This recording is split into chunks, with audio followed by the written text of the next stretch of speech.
Item number 3 नियम 193 के अंतर्गत चर्चा, ऐतिहासिक श्री राम मंदिर के निर्माण और श्री रामलला की प्राण प्रतिष्ठा के बारे में चर्चा। डॉक्टर सतपाल सिंह।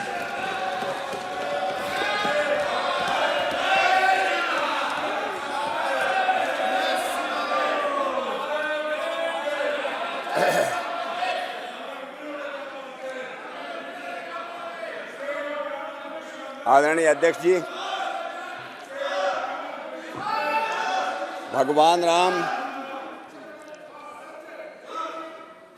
अयोध्या में उनके राम मंदिर का निर्माण और 22 जनवरी को रामलीला की प्राण प्रतिष्ठा का जो ऐतिहासिक काम अयोध्या के अंदर हुआ, जिस कालखंड के कम से कम भगवान राम के नाम पे तो शांत हो जाए आप लोग।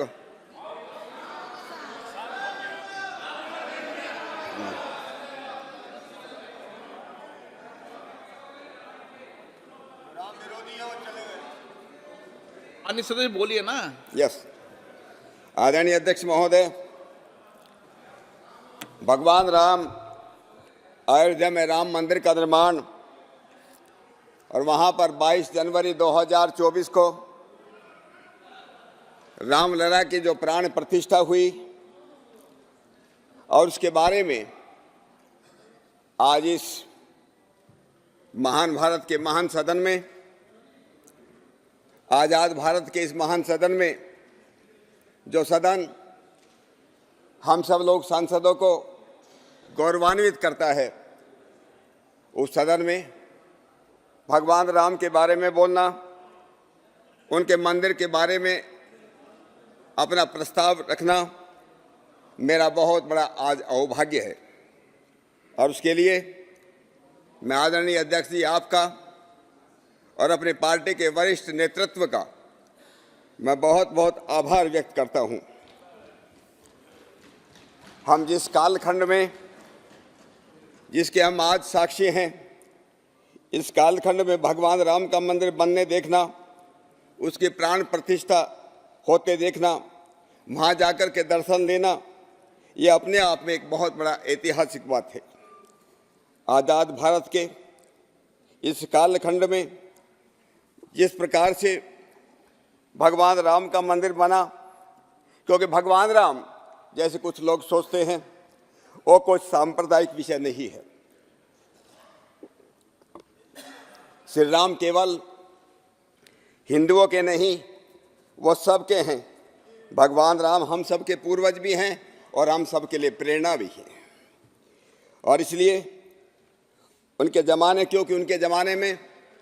आजकल के जो मत संप्रदाय और पंथ जो चलते हैं, हिंदू मुस्लिम सिख ईसाई, ऐसा उनके ज़माने में कुछ भी नहीं था।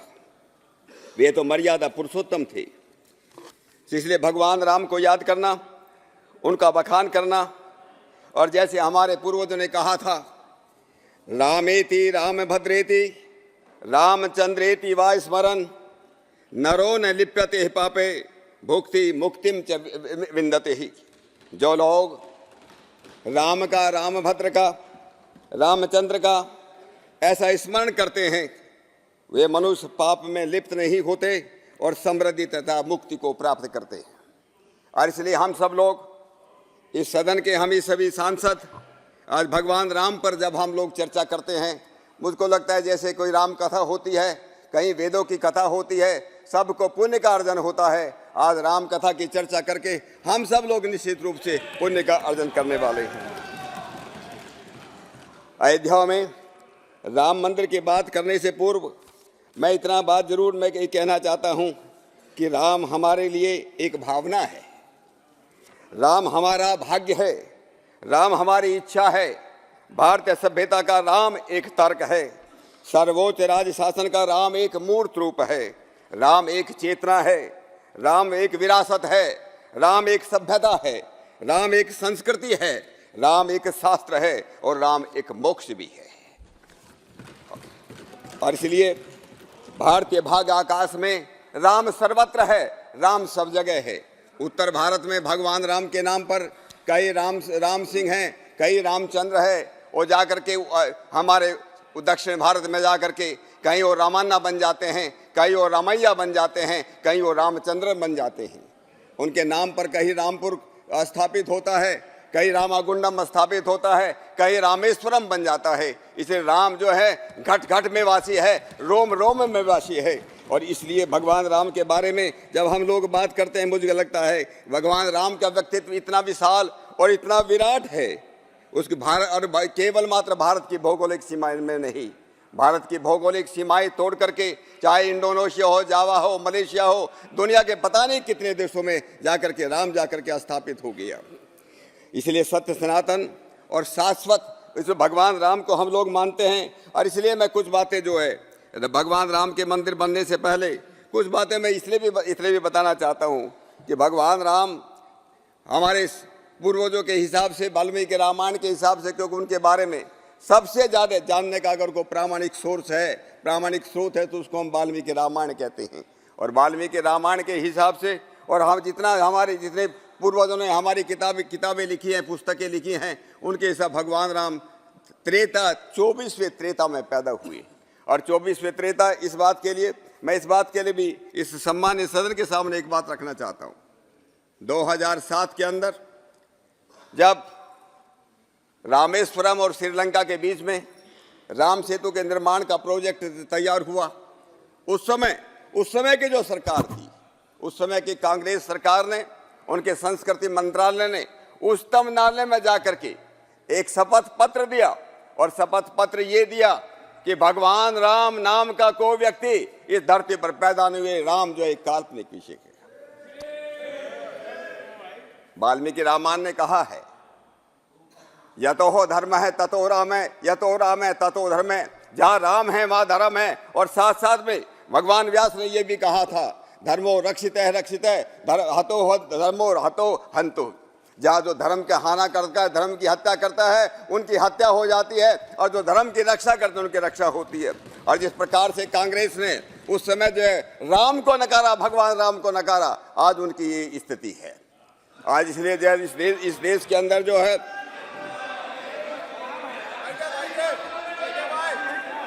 मैं चेक कर लूंगा, उस मैं समय चेक कर लूंगा, मैं चेक कर लूंगा।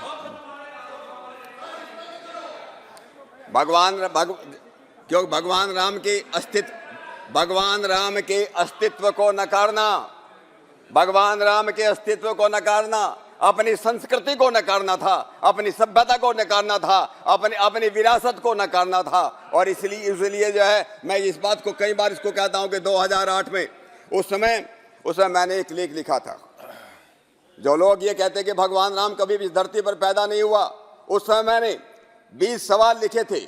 और दुनिया के जो इतिहासकार हैं, जो अपने को आर्कियोलॉजिस्ट कहते हैं, जो पुरातत्ववादी कहते हैं, जो ये कहते हैं कि भगवान राम कभी पैदा नहीं हुआ, उनके सामने मैं चैलेंज किया था, इन सवालों का जवाब दो, एक भी सवाल का जवाब दो कि भगवान राम इस धरती पर पैदा नहीं हुए। लेकिन सौभाग्य की बात यह है कि लगभग 15 वर्षों के अंदर दुनिया के अंदर किसी भी इतिहासकार ने आज तक मेरे उस लेख का, जिनको पढ़ना है वो पढ़ सकते हैं, proving the historicity of Lord Ram, ये rediff.com ने उसमें पब्लिश किया था कि उसके एक भी, इसलिए भगवान राम त्रेता युग के अंदर पैदा हुए। भगवान राम ने जो हमारे सामने जो आदर्श उपस्थित किया, भगवान राम ने जिस प्रकार से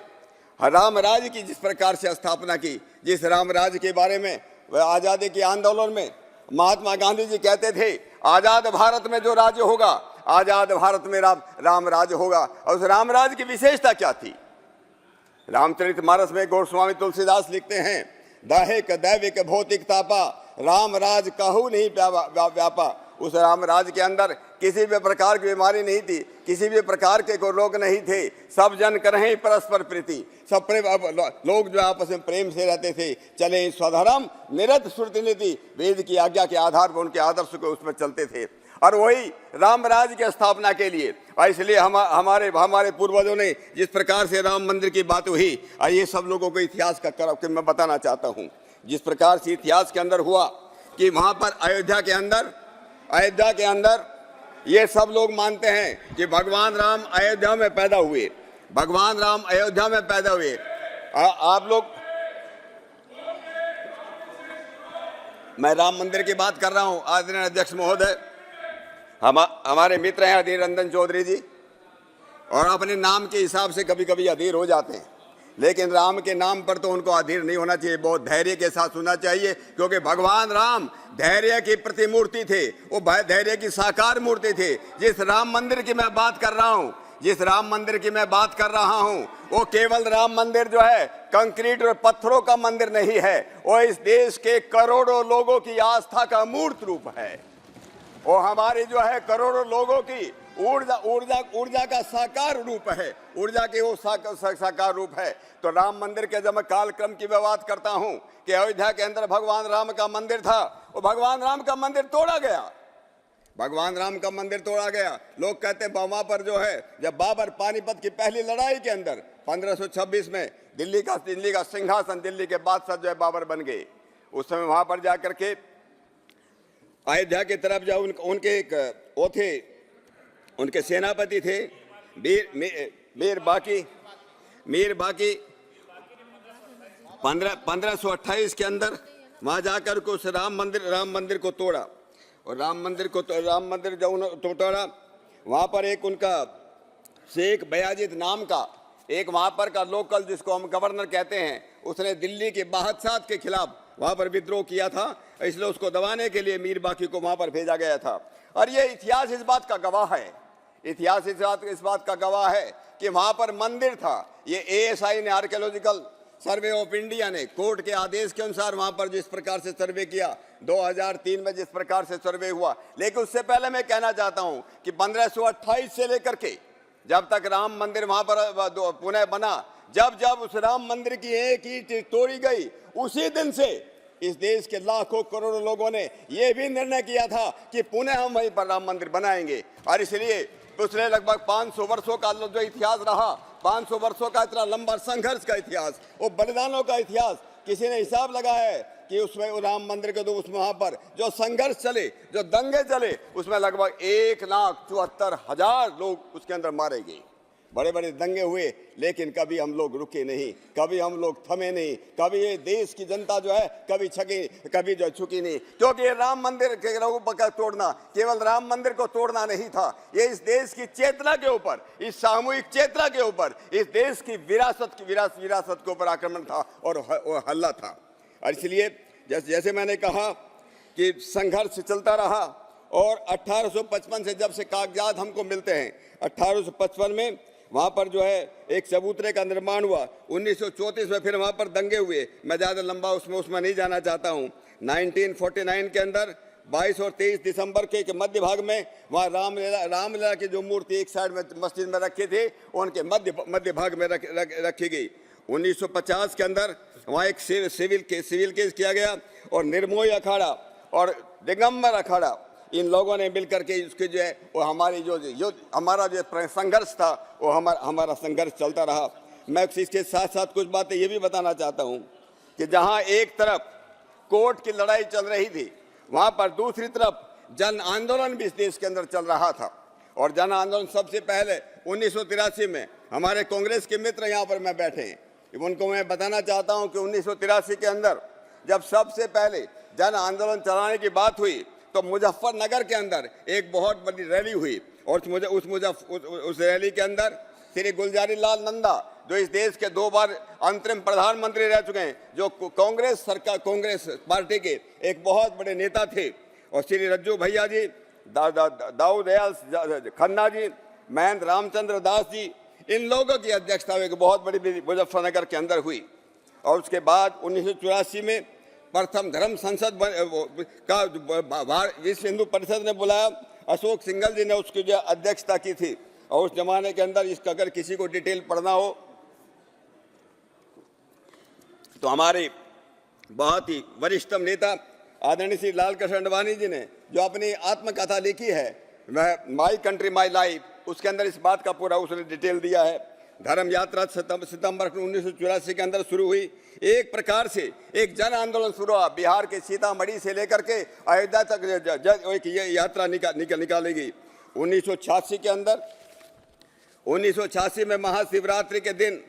कि वहाँ पर जो है उसके जो इस प्रकार से कोर्ट ने कि वहाँ पर जो ताले लगा दिए तो 1950 के बाद कि वहाँ पर जो उसको तो दोबारा उसको ताले खोले जाएं या ताले तोड़े जाएं जो, लेकिन यूपी गवर्नमेंट उसमें कि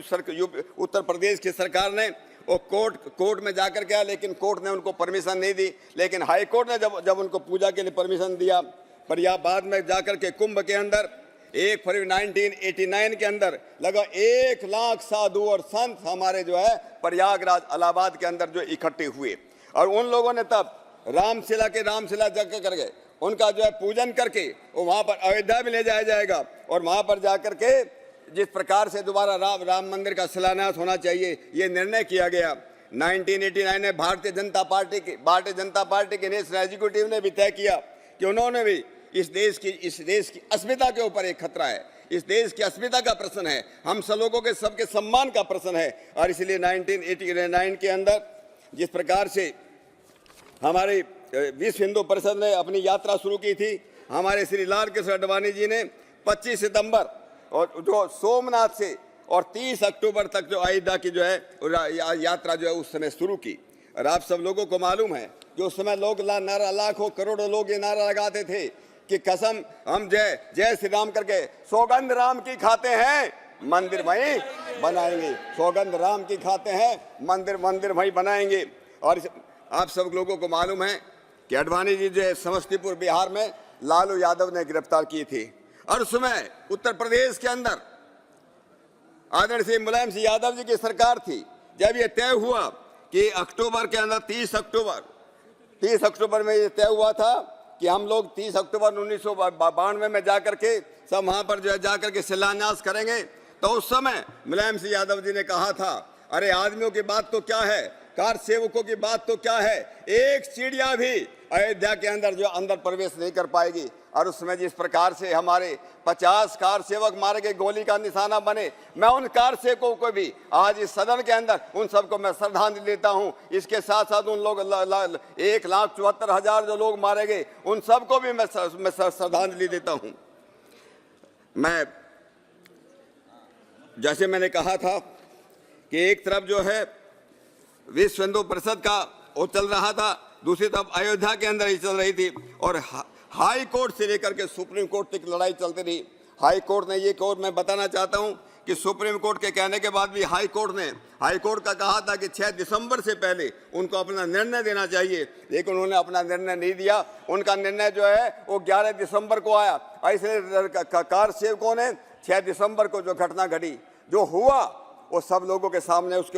उसके डिटेल में मैं नहीं जाना चाहता, लेकिन उसके बाद कोर्ट की जिस प्रकार से लड़ाई चलती रही और जिस प्रकार से 3 हाई कोर्ट के अंदर 3 जजों ने, उसमें एक हमारे मुस्लिम जस्टिस भी थे, उन्होंने ये आदेश दिया। बाद में ये कोर्ट में से इसको छोटा करता हुआ सुप्रीम कोर्ट में केस गया, और सुप्रीम कोर्ट में सबसे बड़ा सौभाग्य की बात यह है कि जब इस देश के अंदर हमारे नरेंद्र मोदी जी इस देश के प्रधानमंत्री बने,